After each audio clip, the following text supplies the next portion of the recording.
The more adversity you deal with, the more resilient you become. When you don't deal with adversity, when you avoid conflict, you don't know what to do when real conflict shows up. Have you ever found yourself in a situation where you're being disrespected, treated like a doormat, or someone is just blatantly crossing a boundary, and you freeze? You go quiet. You don't say anything. And then hours later, you beat yourself up for not standing up for yourself. You replay the scenario in your head over and over and over, and now you actually have the perfect comeback. You know what you should have said or done, and now you're just kicking yourself. Sound familiar? And the worst part is, you do the same thing again and again. Well, that can be an average Wednesday for many of us.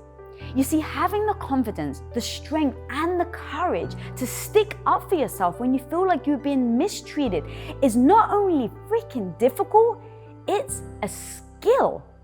A skill today's guest, the badass former Secret Service agent who was part of the protective detail for President Obama, George W. Bush, and President Clinton, is going to teach us. A former federal agent tasked with arresting, interviewing, polygraphing, and protecting people and working complex undercover operations and criminal investigations, developing courage, confidence, and resilience is her freaking superpower. So guys, please welcome the author of Becoming Bulletproof, the real-life superhero, my homie, Evy Poumpouras. Welcome to the show, girl. Thank you for that intro. When we did our last interview, it's over 1 million views. People wanted to hear more of you. So thank you for coming back to the show. And where I want to start is with a quote that you said. My default response is to tell people to go fuck themselves. I thought you are absolutely the perfect person to help us talk about what we do when we feel like in moments we're being disrespected. And so there's a very clear story that I'm obsessed with that you have told about you and some Chinese delegates. So I want you to start with telling the story, and then let's break down how on earth the girl that says she just wants to tell people to go fuck themselves is able to handle that situation with dignity. So I know what story you're referring to. So in the U.S. Secret Service, a lot of people don't realize that you also protect foreign heads of state. We deal with foreign countries. So on one occasion, I was in Mexico, and I was the agent in charge of, it was the G20 summit. And so all these heads of states are there, to include the president at the time and the head of China. And so they were having what they call a closed door meeting, meaning sometimes they have these private meetings where it's the presidents and then maybe just like a handful of their head cabinet members. So they're in there, they're closed, they're secure. I was the person in charge of the venue and the site. And so somebody from his delegation wanted to go in. Now, I don't authorize who goes in or out. Like I was the muscle, I guess you could say. I was a muscle. And so he tried to get in. And he was huge. He was a really huge guy. And I was like, sir, you can't come in. He was not happy about it. I got the State Department over, my counterpart, and I said, look, you're the one who has the names of everyone. Can we just double check to make sure that we didn't leave this man off the list? And we looked at him and we're like, no, sir, you can't come in. And he was pissed. I think we definitely insulted him. We didn't know who he was. And when you're in that type of position, everybody is somebody. Mm-hmm. Everybody is somebody. Everybody. And so if everybody's somebody, if everybody's important, then nobody's important. So he kind of tried to sneak in. I wouldn't let him. And then he got very angry with me and he put hands on me. And he grabbed me by my suit and shoved me. And when he shoved me back, the doors to where the presidents were meeting were behind. So he literally shoves me through and I banged through the doors. And then I had this moment because I wasn't expecting it. You can expect to fight with certain people. When I'd go out for an arrest or somebody wasn't complying, I would expect that type of behavior. But I didn't expect it from this high-level delegate who I still don't know who he is. And, I had this voice in my head. And this is where I went from Secret Service to back to Queens. I'm like, oh, no, the fuck he didn't. I'm like, this guy just put hands on me? I'm like, oh, fuck no. I grabbed him by his suit collar and I just shoved him back into all the Chinese delegates that were there. And so he turned out to be a general. I had no idea. And so they all jumped on top of me. And I remember like one delegate pulled me off. Another delegate like put me in a chokehold. Somebody slammed me up against the wall. And I've got all these foreign delegates on me. And I'm like, fuck you, game on. All in front of the president of the United States. So what happened is we backed into his office. The doors opened where they were meeting. And then we went back in the hallway. Oh, okay. We're brawling. And then thankfully, like somebody alerted some of my colleagues who were like further down. And then, that's when the interpreter came over and he said, shame on you, you touched one of our generals. And I'm like, pfft. I was like, you tell your general that picking fights with ladies isn't very, general-like.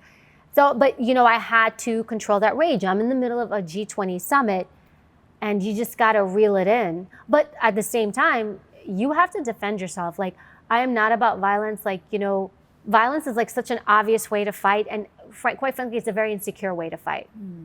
People who are overly aggressive and violent because you're so afraid and you feel like it's like overcompensation.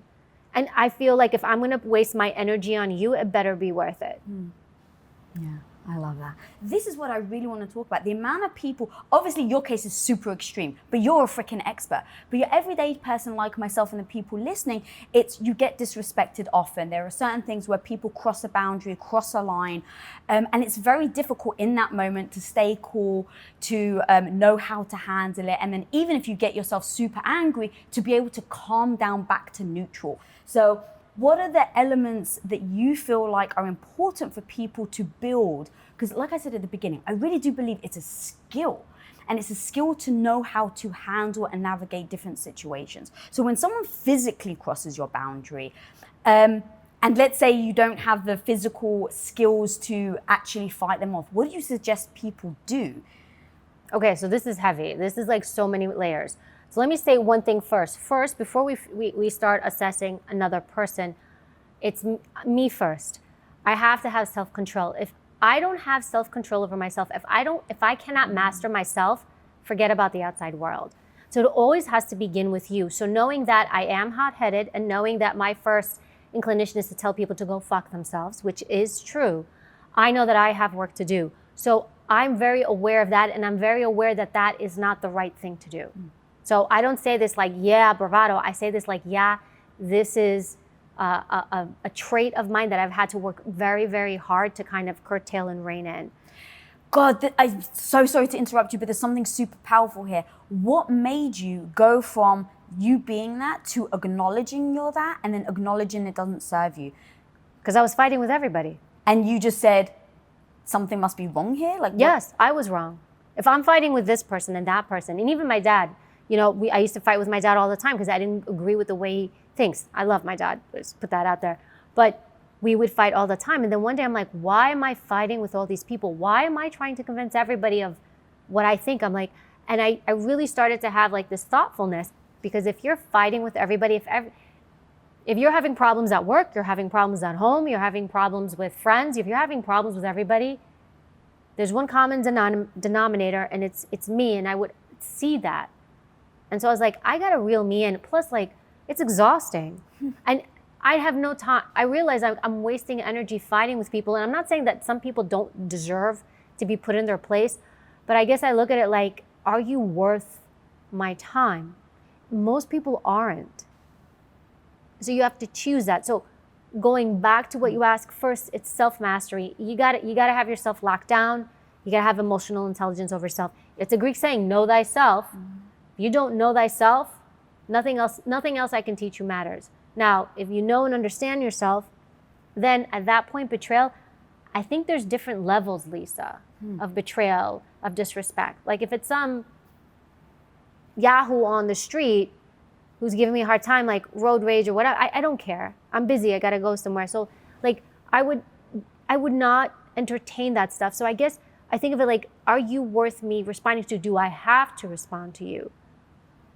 But I also do think like you have to be super careful, because if you let a lot of things go, then you will have people who will test you. Yes. And truth be told, like I can see people, and I've experienced it myself. Like I feel like every 5 years I have like a betrayer like show up. Ooh. That's every couple of years I'm due one person to like really cross that line, because I really do avoid I avoid the drama, because I focus on my work, I focus on my family, and I avoid putting my energy into negative things and people.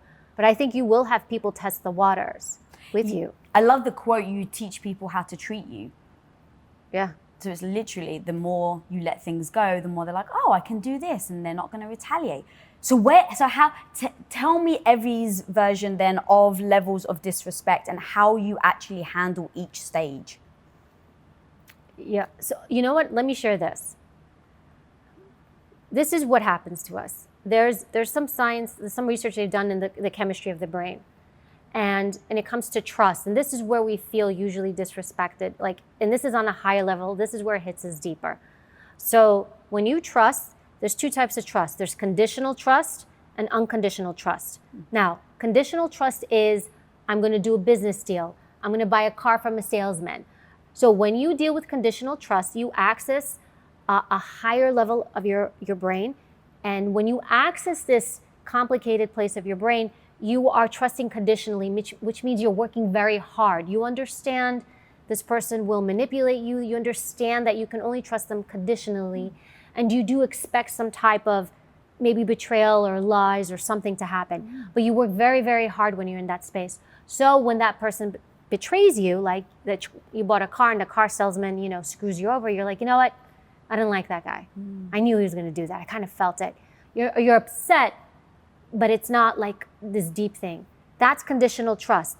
That's a lot of work though. Now, unconditional trust, the science shows that accesses a different part of our brain, a more primitive part of our brain. And this is where we like to live because it's less work. So this is like the trust you have with your partner. This is the trust you have with a family member or a close friend, which means I'm not working so hard because I'm giving you all this unconditional trust. But then what happens is when they betray you, because you don't expect to get betrayed like you did with the car salesman or in a business negotiation. So when you get this kind of betrayal, this is when it crushes you. And this is where you have such a hard time getting over it. This is where you see people going through a divorce or a painful friendship, or where they have that deep, betrayal, and they're like, they can't overcome it. And I think it helps for you to understand why that is. Because truly there's science behind it. It's like understanding, am I trusting this person conditionally or unconditionally? So although we like to trust people unconditionally, and I have been there, I've trusted unconditionally, and I have been betrayed. It's going to happen to all of us. I think though we set triggers or red flags for us to know when it's going to happen. If you're just open to everybody all the time, you're just going to be inviting it in all the time. So you do have to create those barriers for yourself, but you also have to do your self-assessment of people. Like, who am I going to let into my inner circle? You are in my inner circle. I select the people in my inner circle. And I think you should have people audition in a sense, right? You should audition to be in my life. And that's where your self-worth comes in.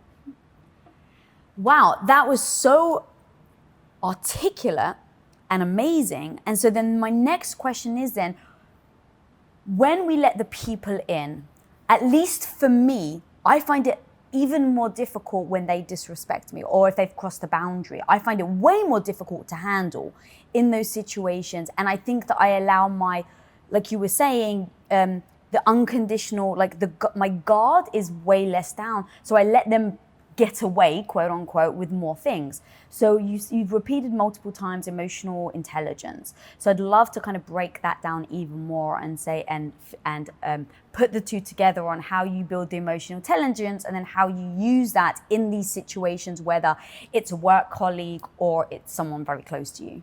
Yeah. So when we talk about a work colleague or anything like that, or issues like that, I mean, I've experienced those. I remember once I had a work colleague, this is in my previous career when I was in the service, reprimand me, and he was an equal to me, about a case, about something that he thought I was supposed to do that I wasn't supposed to do.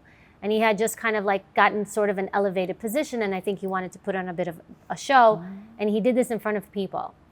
And it's everything in me to not rip him to shreds. So I knew he was wrong. I went and got the case file or whatever I needed.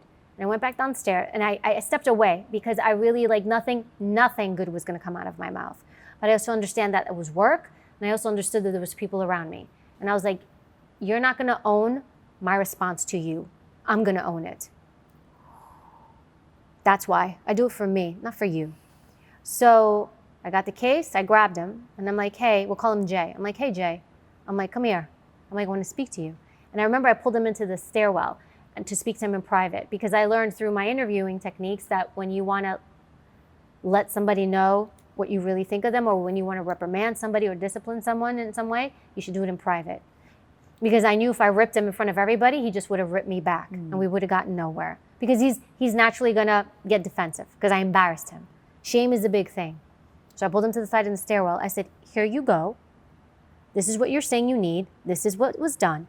And I'm like, this is the thing. I gave you the courtesy of pulling you into the stairwell to speak to you in private.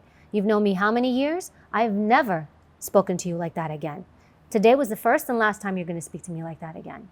I was like, do you understand? And I'm giving you more respect than you deserve because I'm addressing you here in private. Have I ever spoken to you this way? And he's like, no. And I'm like, don't ever do that again. Here you go. Next time, come speak to me with decency and respect. But I was also able to do that, and he was also able to absorb it again because I did it in private. Now, I'm not saying they're all going to go smoothly like that for everybody, but you choose when and how you respond. And so for me, it's like, I own what I'm going to do. I can't own what you do, but I can own what I do. But when I feel that rage, because I feel it all the time, when I can, I step away. Now that to me, honestly, that's like low vibration.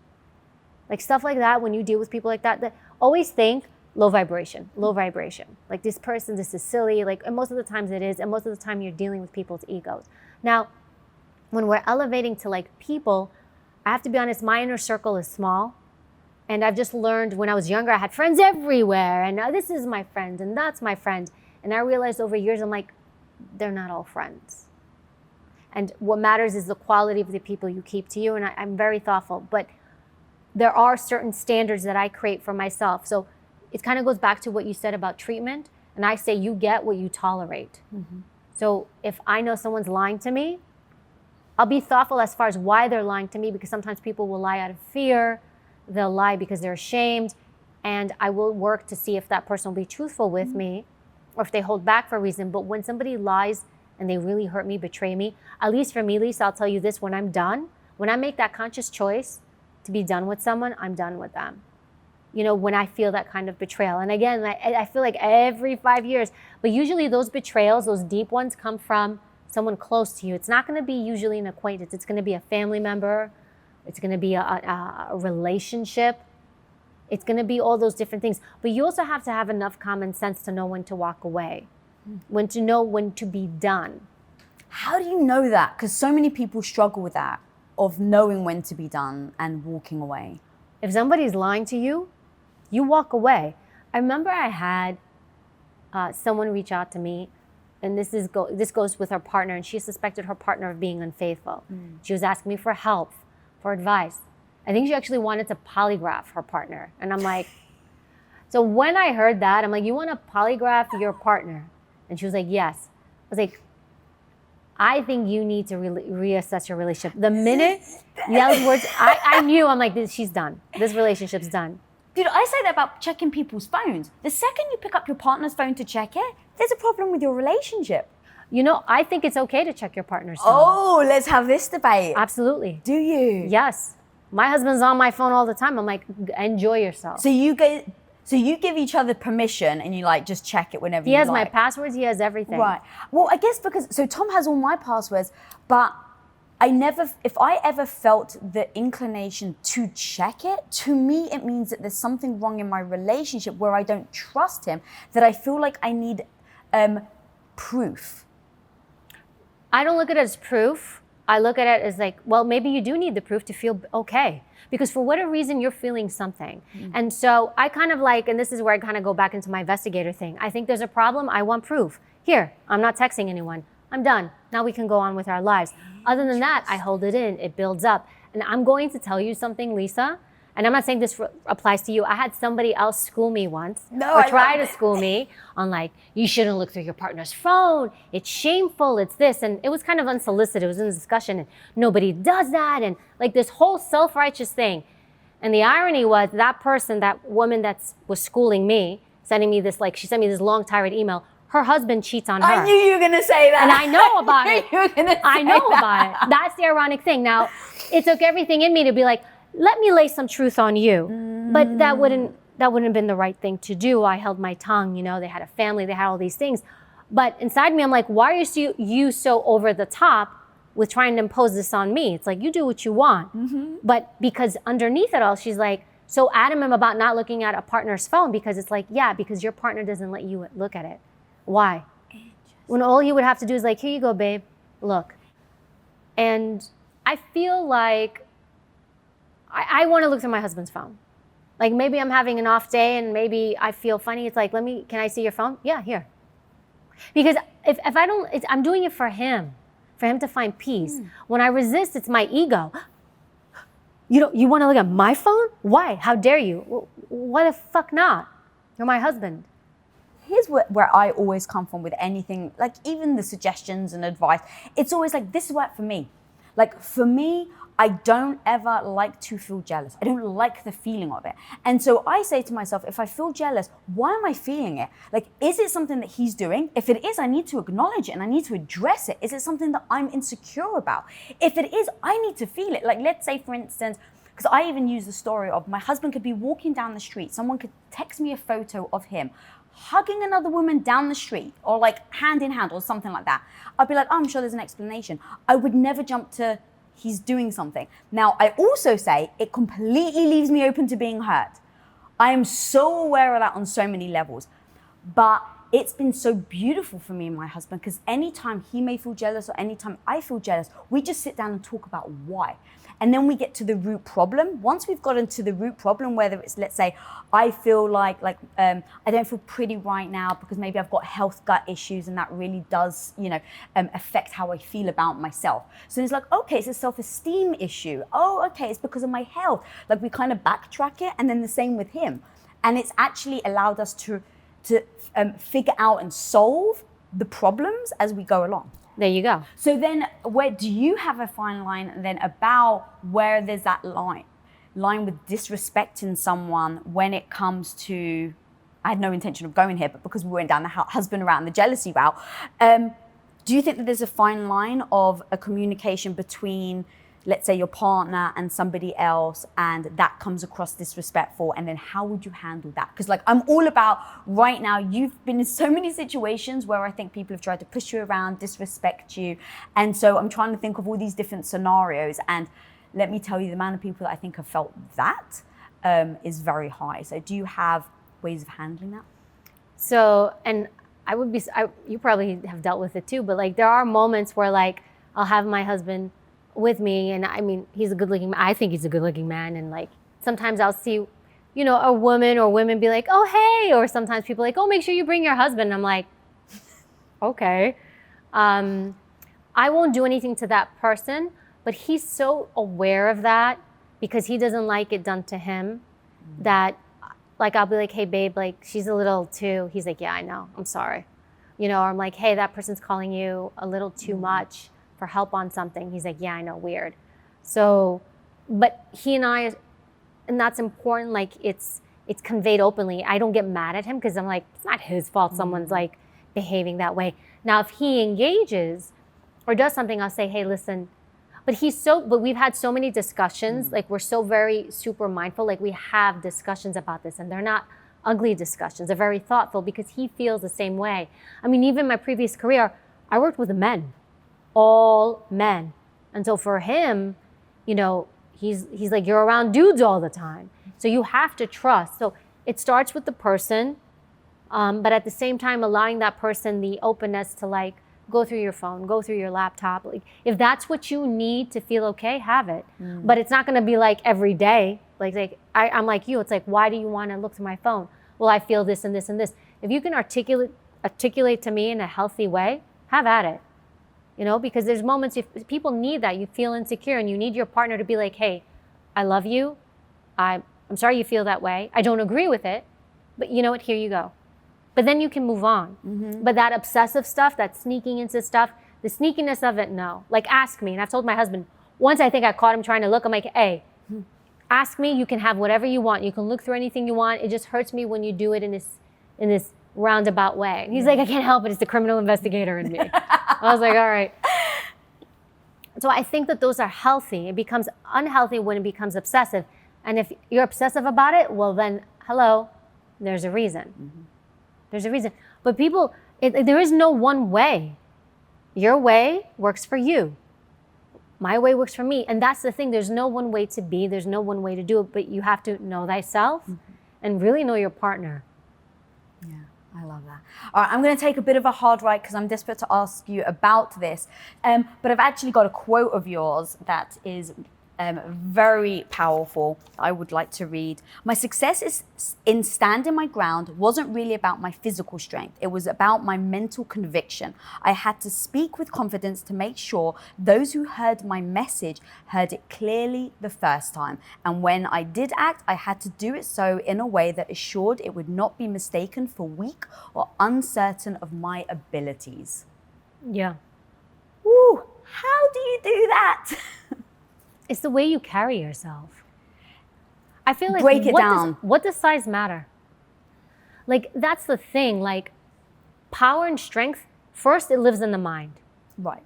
So if I think myself strong, I am strong. If I think I'm like, even with that, Chinese delegate, or when I've had altercations with somebody bigger than me or somebody's messed with me, and I knew maybe they could take me. My mind, I'm like, all right, man, you may walk over here, and you may beat me, but I promise you, you're gonna be limping back. You're gonna have to earn that. And that's kind of like that sentiment I've always had. Like, I don't ever put myself underneath. It's like, I'm gonna brawl if I need to brawl.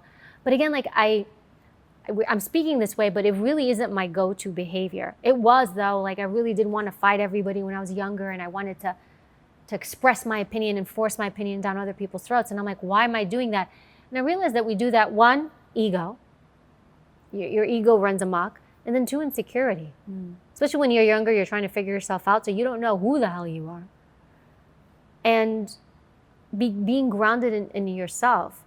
So I really think it's like just about pausing and not letting yourself kind of like run wild. But once you do that, because you then say like, and when I did act, I had to do so in a way that assured it would not be mistaken for weak or uncertain of my abilities. All right, so I'll give you an example, paralinguistics, and I've talked about this. If I don't want somebody to go into this room, I'm gonna say, you can't go into this room, versus, you can't go into this room? So my tone, my pitch, I speak with conviction. So what do you sound like when you deliver your information? What words do you use? That's the thing. What do they hear? What do they hear when they hear you? Like, I know a lot of people who can't watch themselves on camera, can't hear themselves, like, oh my God, is that what I sound like? Then fix it. How would you start to fix it then? Look, you want to strengthen your voice. You don't want to be like, okay, you can't go into this room. You can't go into this room. It's like, you can't go into this room. You also have to believe in what you're saying and why you're saying. So when I did my previous job, like, I was protecting the President of the United States. I had the backing of the U.S. Secret Service. And look, having that gives you confidence. Gives you confidence. But I also went through training academies, and I had people get in my face. I had to deal with things. But the more adversity you deal with, the more resilient you become. When you don't deal with adversity, when you avoid conflict, you don't know what to do when real conflict shows up. Repetition. In creating habits that are healthy so that when things happen, you default to those habits. And you pull out that version of you. So I have that version of me that's the stand your ground version. It's like, oh, no, no, no. But I'm also tactical about it. So if somebody can come at me or do something or betray me, I'm not going to come at them at the most obvious of ways. I'm also not going to do anything that brings me lower. And it gets really hard, man, because that Greek part of me and that Queen's part of me wants to come out. But I won't call that person names. I really, really will control. But I'm like, I'll fix you in some other way. But the right way, the best way, the strategic way, not to hurt you, but to kind of get you out of their way. And you know what's interesting too? There's two main reasons, there's two types of personas to be careful of. people who are extremely self-righteous, and people who use justification. And so let me start with justification. When I did interviews, polygraphs, I would interview people who did really horrible things. And can I tell you, they would almost always justify it. We would have the saying, any person can do anything at any given moment in time, given the opportunity. Because you can justify it to yourself. Well, I punched him or I hit him with a bat because he shoved me. That's justification. Or I'm gonna go after him and his money, or after his family because he did this to me or she did that to me. And justification is very dangerous because you use that to justify you doing something bad, or somebody else will use that to justify harming you. At the end of the day, what you're doing is horrible. Just be aware of that. You're just justifying it to yourself. Even when I interview people who committed crimes of passion or just crime in general, well, I did this to her because she did that, because she led me on, because she teased me, whatever the case may be, or because she, betrayed me in this way. And so people hit back. So you ever have that time where you're like, I can't believe this person did this to me? It's like, yes, you can. You know why? Because in their minds, they justified what they're doing to you. That's why sometimes we have these moments like, what are they thinking? They're thinking, I'm justified. The other persona to watch for is self-righteousness. That is huge. So that's the I am holier than thou, I know better, I'm above you. Or when you have people, you ever have anybody be like, you know what, I'm really gonna pray for you because you need it, right? Yeah. Anybody says that to you, it's like, first of all, it's the most condescending thing you can say to someone because it's insinuating I'm closer to God or Allah or whoever you believe to than you are. So I'm gonna talk to him for you. No, don't worry about it. I'll go talk to him or her myself. And with self-righteousness, it's like you believe you're so right, and that's rigidity. That when you think, no, I'm so right. Let me tell you how right I am. Red flags. And look at how people treat other people, because if they gossip about other people, they treat other people the wrong way, I promise you they're doing the same thing to you or will do the same thing to you. You have to look at people holistically, who they are with everybody, because that's going to come back to you. That's so amazing. I love those breakdowns. So if you've noticed these characteristics in people, is that when you're like, okay, this is someone that is probably going to cross a boundary, disrespect me, so I'm going to distance myself from them. You feel dirty, right? Don't you feel that when you deal with certain people and they haven't betrayed you yet, but there's these little lies or little betrayals and you feel dirty? I wouldn't have said dirty, but I totally get what you mean. But that's one of my triggers, is being spoken down to. So I definitely understand what you're saying. What do you do? I'm flipping the interview around. I know. I'm curious because... What would I do? Okay, so if it was in business, I wouldn't bring it up because I wouldn't want to show that I'm weak, because it is a weakness. I absolutely see it because it's a trigger. And I think any triggers can be a weakness. So for me, it's my trigger, and I've identified it's a trigger. I know that it means that that's a weakness. I wouldn't want to show it's a weakness. And to be honest, I think part of me is like, it's a weakness and I just need to get stronger. And I tell myself I'm still in training. You're not there yet, Lisa. Like, I don't beat myself up over it. But I do acknowledge it. I acknowledge what has happened. I acknowledge it's a trigger. I acknowledge it comes from my childhood. And I take deep breaths, and I may either go quiet, actually, or I step back and will try and get out of that conversation immediately because I do not want them to see it. But I actually, now that I'm thinking about it, I think I do the opposite with my family. If it's my family, in the moment, I'm like, maybe you didn't realize, but you actually just disrespected me there. So I always then follow it up with, hey, I know you don't mean to. I know your intention. I know you love me, but I feel like you actually just disrespected me here. And then we'll just have that back and forth. And it's like, oh my God, no, I didn't mean to. This is why I did it. I was like, oh, cool. Thank you for explaining. And if it's me, I'll even say, actually, yeah, you're right. Thank you for explaining. I realize this is my insecurity. I have to go and work on it. But if I still disagree and I think that they actually did disrespect, I will keep going and I'll start to break down what language, what word they used, because I really want to bond with them. And I think that when it's a stranger, if you put guard up, it's not a big deal. But when you want to get close to somebody, I'm always going to reveal the true, the real me. Okay. So I feel like with family, I let a lot go with family. Interesting. Because it's just who they are. I guess I've come to a place and age where I'm like, I know who I am, I'm grounded as a person, and I don't feel like I have to argue every point. Like sometimes like I'll have to check somebody here and there. I'll be like, hey, let's relax. And I'll do that. But even with my husband, I'll be like, hey, I didn't appreciate you saying that. But I let a lot go because I found like it doesn't matter. Like I don't get as affected by it. Because you said something, you're like, most of the time they don't come from a place of a bad place. So if I know they don't come from a bad place, why do I have to correct it? Like that's me. I'm just like, okay, that's mom, that's my brother, that's my husband, but like if I'm betrayed in some way, like I will have it out. But usually for me, betrayal, like we're talking true, like you like stab me in the back, wherever you want to, I'm done with you. Because at that point, like you've done so much damage. And I'm very mindful, like I'm very mindful of my behavior, because sometimes we can betray someone and justify why we're doing it, but I have to do this because it's the right thing to do. It's the right thing to do by you in your little head, but maybe not by everybody else, or maybe not by me.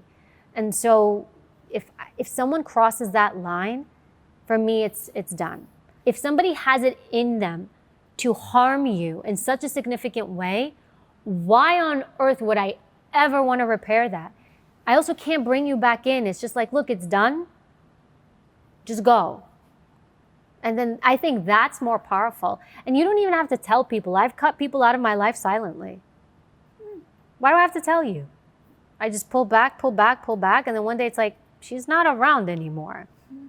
Yeah. How do you not let that feeling fester or build up then? Oh, sure, I let it fester and build up. But I do it in the privacy of my own home. And then you just let it go? Yeah, I'll go work out. I'll go run. I'll complain to my husband or bitch to my brother. Like, I'll do that. I let it come out of me. Like you can't, this is the thing, you have to experience things.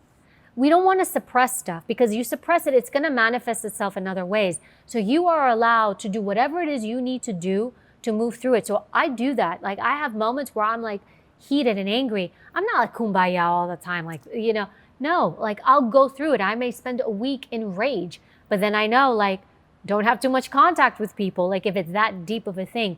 But I've developed over time, again, resiliency and habit. It's just habit, repetition. You bounce back.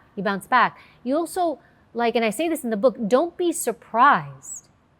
Everybody at the end of the day is looking out for their self-interests.